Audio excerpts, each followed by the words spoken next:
ওম শান্তি। আজ 5/11/2023 প্রাতঃমুরলি ওম শান্তি অব্যক্ত বাপদাদা রিভাইজ 10/3/1996 মধুবন। আজকের মুরলির হেডলাইন হলো করণহার এবং করাবনহার এর স্মৃতির দ্বারা কর্মাতীত স্থিতির অনুভব। আজ কল্যাণকারী বাবা নিজের সাথী কল্যাণকারী বাচ্চাদের দেখছেন।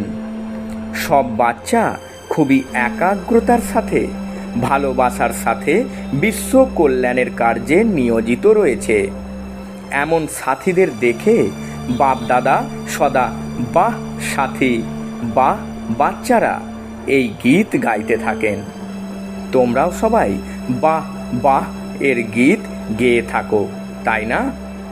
আজ বাপদাদা চতুর্দিকের সেবার গতি দেখলেন, সেই সঙ্গে স্বপুরুষার্থেরও গতি দেখছেন। তাহলে সেবা আর স্বপুরুষার্থ দুইয়ের গতিতে তিনি কি দেখে থাকবেন জানো তোমরা? সেবার গতি তীব্র নাকি স্বপুরুষার্থের গতি তীব্র? কোনটা? দুইয়ের ব্যালেন্স আছে? নেই? তাহলে বিশ্ব পরিবর্তনের আত্মারা এবং প্রকৃতি ব্লেসিংস কবে পাবে? কেননা ব্যালেন্সের দ্বারা তোমাদের সকলের যে ব্লেসিংস প্রাপ্ত হয়ে থাকে তা অন্যদের প্রাপ্ত হবে। সুতরাং প্রভেদ কেন? তোমাদের কি বলা হয়ে থাকে, কর্মযোগী নাকি শুধু যোগী? কর্মযোগী তো না, এটা নিশ্চিত, তাই না? তাহলে সেবাও তো কর্ম।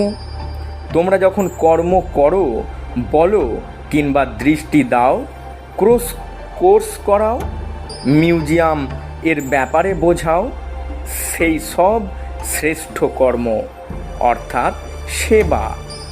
সুতরাং কর্মযোগী অর্থাৎ কর্মের সময়ও যোগের ব্যালেন্স। কিন্তু তোমরা নিজেরাই বলছো যে ব্যালেন্স কম হয়ে যায়। এর কারণ কি? খুব ভালোভাবেই তোমরা জানো, নূতন বিষয় নয়, খুব পুরনো বিষয়। বাপদাদা দেখছেন যে সেবা এবং কর্ম ও স্বপুরুষার্থ অর্থাৎ যোগযুক্ত। তো দুইয়ের ব্যালেন্স রাখার জন্য একটাই শব্দ স্মরণে রাখো, সেটা বাবা করাবনহার আর আমি আত্মা করণহার। তো করাবনহার এই এক শব্দ তোমাদের ব্যালেন্স খুব সহজ করে দেবে। স্বপুরুষার্থের ব্যালেন্স কিংবা গতি কখনো যে কম হয় তার কারণ কি? করণহারের পরিবর্তে নিজেকে করাবনহার মনে করে নাও। আমি করছি, যে মায়াই হোক, যে রকমেই আসে, তার গেট কোনটা? মায়ার সবচাইতে ভালো আর সহজ গেট তো জানোই তোমরা, আমি বা আমিত্ব ভাব। তো এই গেট এখনো সম্পূর্ণ বন্ধ করনি তোমরা। এমনভাবে বন্ধ করো যা মায়া সহজেই খুলে নেয় আর এসে যায়। যদি করণহার হই, তবে যিনি করানোর তিনি অবশ্যই স্মরণ থাকবেন। করছি, কিন্তু বাবা করাচ্ছেন, যিনি করানোর মালিক। করাবনহার ব্যতীত করণহার হতে পারে না। ডবল রূপে করাবনহারের স্মৃতি থাকা উচিত। এক তো বাবা করাবনহার, আর দ্বিতীয় আমি আত্মাও এই সকল কর্মেন্দ্রিয় দ্বারা কর্ম করিয়ে থাকি। এতে কি হবে? কর্ম করলেও কর্ম ভালো বা মন্দের প্রভাবে প্রভাবিত হবে না। একেই বলে কর্মাতীত অবস্থা। তোমাদের সকলের লক্ষ্য কি? কর্মাতীত হতে চাও তো না? নাকি অল্প অল্প কর্মবন্ধন যদি থাকে তো কোনো ক্ষতি নেই? থাকা উচিত কি উচিত না? কর্মাতীত হতে চাও? বাবার প্রতি ভালোবাসার লক্ষণ হলো কর্মাতীত হওয়া।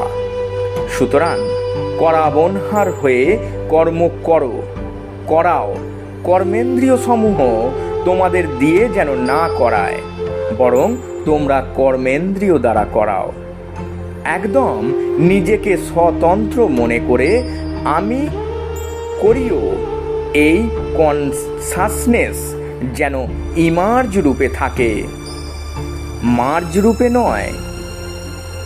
মার্জ রূপে কখনো করাবনহারের পরিবর্তে সমস্ত কর্মেন্দ্রিয়ের অর্থাৎ মনের, বুদ্ধির, সংস্কারের বশ হয়ে যাও তোমরা।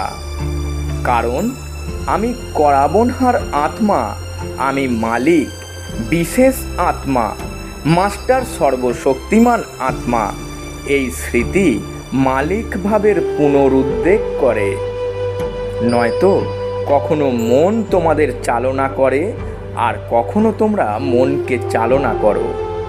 সেই জন্য মন মনাভাবর স্মৃতি সদা ন্যাচারাল থাকে না। সম্পূর্ণভাবে আমি আলাদা, আর শুধু আলাদা নই, বরং আমি মালিক। বাবাকে যখন স্মরণ করি তখন আমি বালক, আর আমি আত্মা যখন করাই তখন আমি মালিক। এখন এই অভ্যাসে অ্যাটেনশন কম। সেবাতে তোমরা খুব ভালোভাবে নিয়োজিত রয়েছ, কিন্তু তোমাদের লক্ষ্য কি? সেবাধারী হওয়ার নাকি কর্মাতীত হওয়ার, নাকি দুটোই একসাথে হবে? এই অভ্যাস পাকা হয়েছে? এখনই অল্প সময়ের জন্য এই অভ্যাস করতে পারবে? পৃথক হতে পারবে, নাকি এমন অ্যাটাচ হয়ে গেছো যে ডিটাচ হওয়ার জন্য সময় চাই? কত সময় পৃথক হতে পারবে? 5 মিনিট চাই, 1 মিনিট চাই, নাকি 1 সেকেন্ড চাই? 1 সেকেন্ডে হতে পারবে? পাণ্ডব 1 সেকেন্ডে সম্পূর্ণ আলাদা হতে পারবে? আত্মা মালিক আলাদা, আর সমস্ত কর্মেন্দ্রীয় কর্মচারী আলাদা। এই অভ্যাস যখনই চাইবে তখনই হওয়া উচিত। আচ্ছা, এখনই এই মুহূর্তে 1 সেকেন্ডের মধ্যে স্বতন্ত্র এবং বাবার প্রিয় হয়ে যাও। পাওয়ারফুল অভ্যাস করো, শুধু আমি স্বতন্ত্রই। এই সমূহ কর্মেন্দ্রিয় আমার সাথী, কর্মের সাথী, কিন্তু আমি স্বতন্ত্র হয়েও প্রিয়। এখন 1 সেকেন্ডে আবার অভ্যাস করো। ড্রিল সহজ লাগে নাকি কঠিন? যদি সহজ হয় তো সারা দিনে কর্মের সময়ে এই স্মৃতি ইমার্জ করো, তবেই সহজে কর্মাতীত স্থিতির অনুভব করতে পারবে। কেননা সেবা অথবা কর্ম ছাড়তে পারো কি? ছাড়বে কি? করতেই হবে। তপস্যায় বসা, এও তো কর্ম। সুতরাং কর্ম ব্যতীত অথবা সেবা ব্যতীত তোমরা থাকতে পারো না, আর থাকতেও হবে না। কারণ সময় কম আর সেবা এখনো অনেক আছে। সেবার রূপরেখা পরিবর্তিত হয়েছে, কিন্তু এখনো কোনো আত্মার অনুযোগ থেকে গেছে। সেই জন্য সেবার স্বপুরুষার্থ উভয় তো ব্যালেন্স রাখো। এমন নয় যে সেবাতে বিজি ছিলাম তো না, সেই জন্য স্বপুরুষার্থ কম হয়ে গেছে। না, সেবাতে আরোই স্বপুরুষার্থের অ্যাটেনশন বেশি প্রয়োজন। কেননা সেবাতে বহু রকমের মায়ার আশার মার্জিন থাকে। নামে সেবা, কিন্তু থাকে স্বার্থ। নিজেকে সামনে এগিয়ে নিয়ে যেতে হবে, কিন্তু এগিয়ে যেতে গিয়ে ব্যালেন্স ভুলো না। কারণ সেবাতে স্বভাব সম্বন্ধের বিস্তার হয় এবং মায়া চান্সও নেয়। সামান্য একটু ব্যালেন্স কম হলে আর মায়া নূতন রূপ ধারণ করে নেয়। পুরনো রূপে আসবে না, নূতন রূপে, নূতন পরিস্থিতির রূপে, সম্পর্কের রূপে আসে। সুতরাং সেবা ছাড়িয়ে বাপ দাদা যদি আলাদাভাবে বসিয়ে দেন 1 মাস বসাবেন কি 15 দিন বসাবেন? তবে কি কর্মাতীত হয়ে যাবে? 1 মাস দিলেন যে কিছু করো না, শুধু বসে থাকো, তপস্যা করো, খাবারও শুধু একবার বানাও, তখন কি কর্মাতীত হয়ে যাবে? হবে না। যদি ব্যালেন্সের অভ্যাস না থাকে তবে যতই করো, 1 মাস কি 2 মাসও যদি বসে যাও তবুও মন বসবে না, তন বসে যাবে। কিন্তু বসাতে হবে মনকে, না শুধু তনকে। তনের সাথে মনকে বসাতে হবে, ব্যাস বসে যাবে। বাবা আর আমি, দ্বিতীয় আর কেউ নয়। তো 1 মাস এই রকম তপস্যা করতে পারো, নাকি সেবা মনে আসবে? বাপ দাদা বা ড্রামা দেখতেই থাকে যে দিন দিন সেবা বর্ধিত হওয়ারই আছে, তাহলে বসে যাবে কিভাবে? যে সেবা 1 বছর আগে ছিল আর এই বছর যে সেবা করছো তা বেড়েছে নাকি কম হয়ে গেছে? বেড়ে গেছে, গেছে তো না? না চাইতেও সেবার বন্ধনে বাঁধা হয়ে আছো। কিন্তু ব্যালেন্স দ্বারা সেবার বন্ধন বন্ধন নয়, সম্বন্ধ। যেমন লৌকিক সম্বন্ধে তোমরা মনে করো এক কর্মবন্ধন আর এক হলো সেবার সম্বন্ধ, তাহলে বন্ধনের অনুভব হবে না, সেবার সুইট সম্বন্ধ থাকবে। তবে কি অ্যাটেনশন দেবে? সেবা আর স্বপুরুষার্থের ব্যালেন্স। সেবাতে সীমা পার করে যেও না, শুধু আমাকেই করতে হবে, আমিই করতে পারি না। যিনি করানোর তিনি করাচ্ছেন, আমি নিমিত্ত করণহার। তাহলে দায়িত্ব থাকলেও ক্লান্তি কম হবে। অনেক বাচ্চা বলে থাকে অনেক সেবা করছি তো সেই জন্য ক্লান্ত হয়ে গেছি, মাথা ভারী হয়ে গেছে।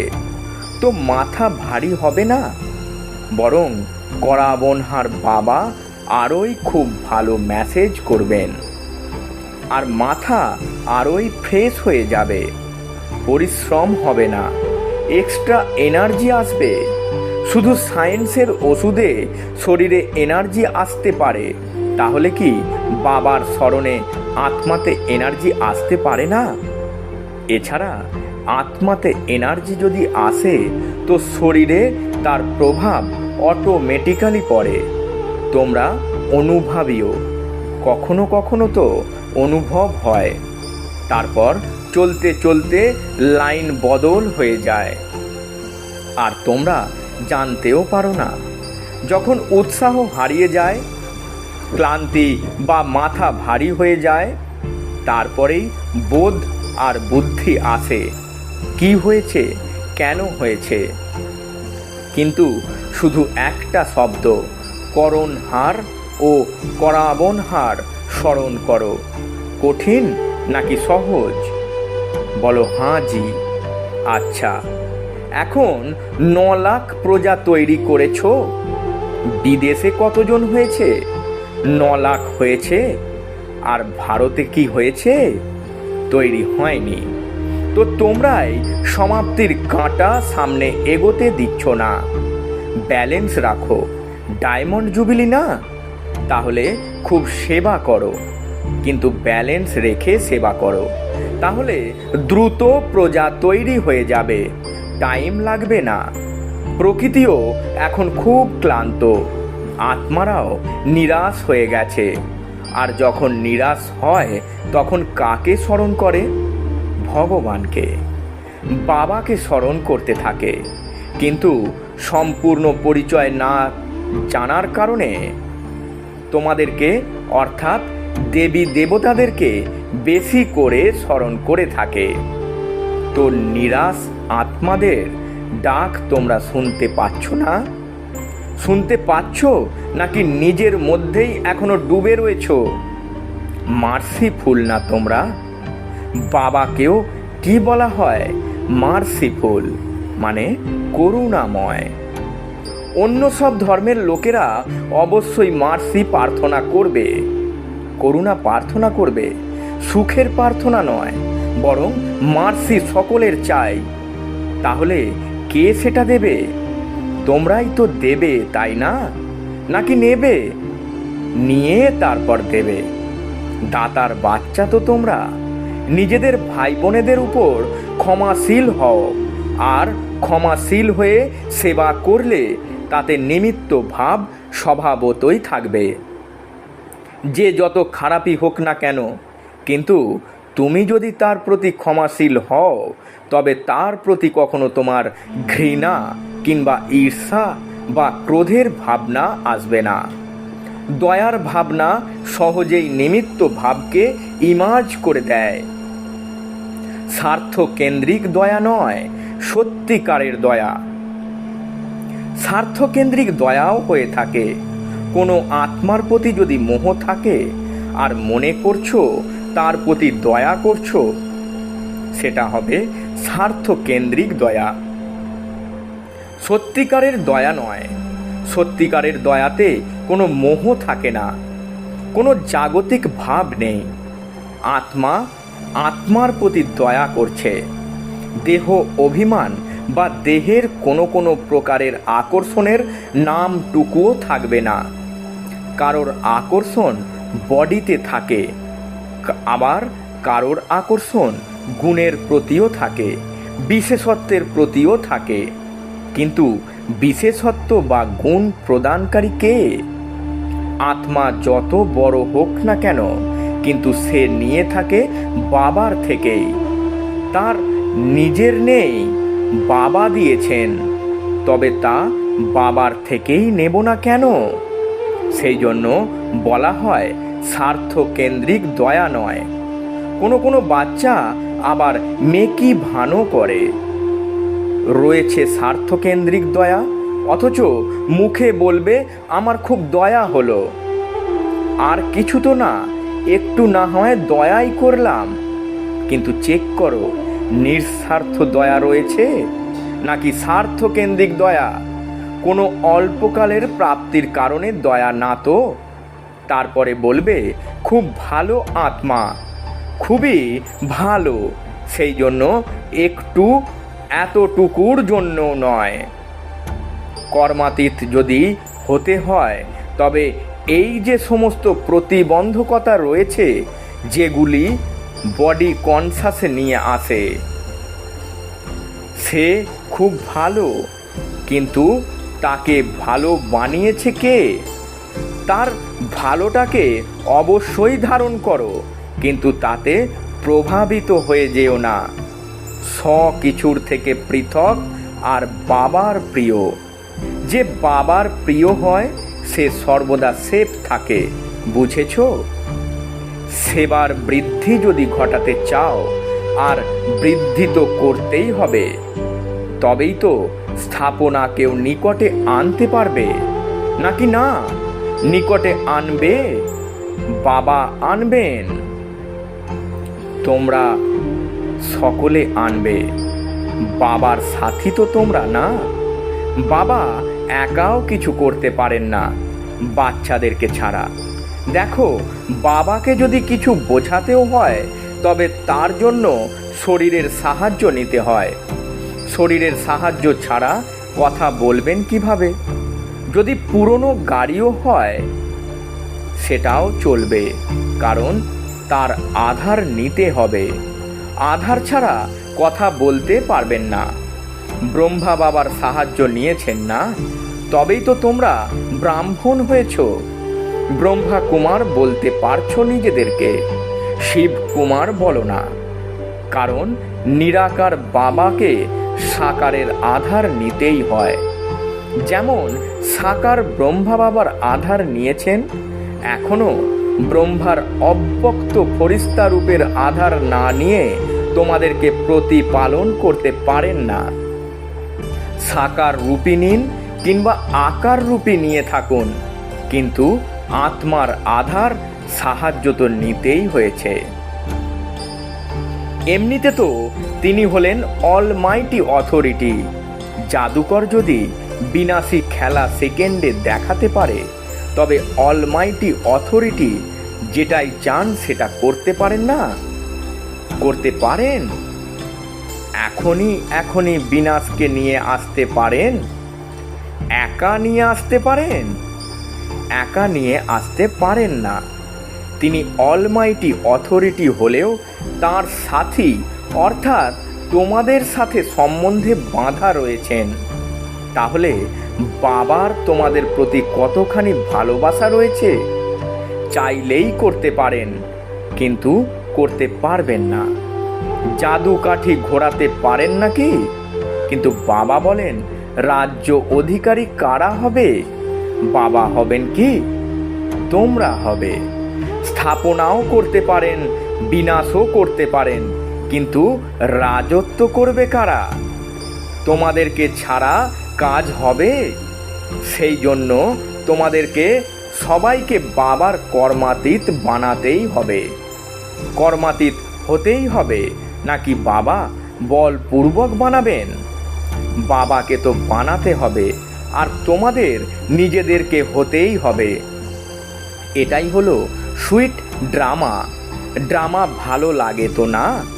নাকি কখনো কখনো বিরক্ত হয়ে যাও যে এটা কেন বদলানো হয়েছে, এটা বদলানো উচিত, এই রকম ভাবো নাকি? বাবাও বলেন ড্রামা আগে থেকেই তৈরি হয়ে রয়েছে, এটাকে বদলানো সম্ভব নয়। রিপিট হবে কিন্তু বদলাবে না। বাবা উইল করেছেন, সেই জন্য উইল পাওয়ার আছে। তাহলে কোন শব্দটিকে স্মরণে রাখবে? করণ করাবন হার, পাক্কা তো? নাকি প্লেনে যেতে যেতে ভুলে যাবে? ভুলো না। এখন পুনরায় নিজেকে শরীরের বন্ধন থেকে পৃথক কর্মাতীত স্টেজে। কর্ম করছি কিন্তু ডিটাচ, দেখছি কথা বলছি কিন্তু ডিটাচ। মালিক আর বাবার দ্বারা নিমিত্ত আত্মা আমি। এই স্মৃতিতে পুনরায় মন আর বুদ্ধিকে স্থিত করো, ড্রিল করো। আচ্ছা, চতুর্দিকের সর্বদা সেবার উৎসাহ উদ্দীপনাতে থাকা সেবাধারী আত্মারা, সদা স্বপুরুষার্থ আর সেবা দুইয়ের ব্যালেন্স রেখে থাকা ব্লিসফুল আত্মারা, সদা নিঃস্বার্থ ক্ষমাশীল হয়ে সকলের প্রতি সত্যিকারের দয়া করে থাকা বিশেষ আত্মাদেরকে, সদা সেকেন্ডে কর্মবন্ধন বা অনেক প্রকারের রয়্যাল বন্ধনের থেকে নিজেকে মুক্ত করে থাকা তীব্র পুরুষার্থী আত্মাদেরকে বাপ দাদার স্মরণে স্নেহ সুমন আর নমস্কার। আমরা আত্মারূপী বাচ্চারা আমাদের আত্মারূপী মাতা পিতা বাপ দাদাকে জানাই স্মরণে স্নেহ সুমন আর সুপ্রভাত এবং শত কোটি নমস্কার। বরদান, আজ্ঞাকারী হয়ে বাবার সহায়তা বা আশীর্বাদের অনুভবকারী সফলতার প্রতিমূর্তি ভব। ব্যাখ্যায় বাবা বলছেন, বাবার আজ্ঞা হলো একমাত্র আমাকে স্মরণ করো। এক বাবাই হলেন জগৎ সংসার, সেই জন্য হৃদয়ে কেবল বাবা ছাড়া আর কোনো কিছুই যেন সমাহিত না থাকে। এক মত, এক বল, এক ভরসা। যেখানে সেই এক আছেন সেখানে সকল কার্যই সফল। তার কাছে যে কোনো পরিস্থিতি পার করা সহজ। আজ্ঞা পালনকারী বাচ্চাদের বাবার আশীর্বাদ প্রাপ্ত হয়, সেই জন্য কঠিন জিনিসও সহজ হয়ে যায়। স্লোগান, নূতন ব্রাহ্মণ জীবনের স্মৃতিতে থাকো, তাহলে পুরনো কোনো সংস্কারই ইমার্জ হতে পারবে না। ওম শান্তি, নমস্কার।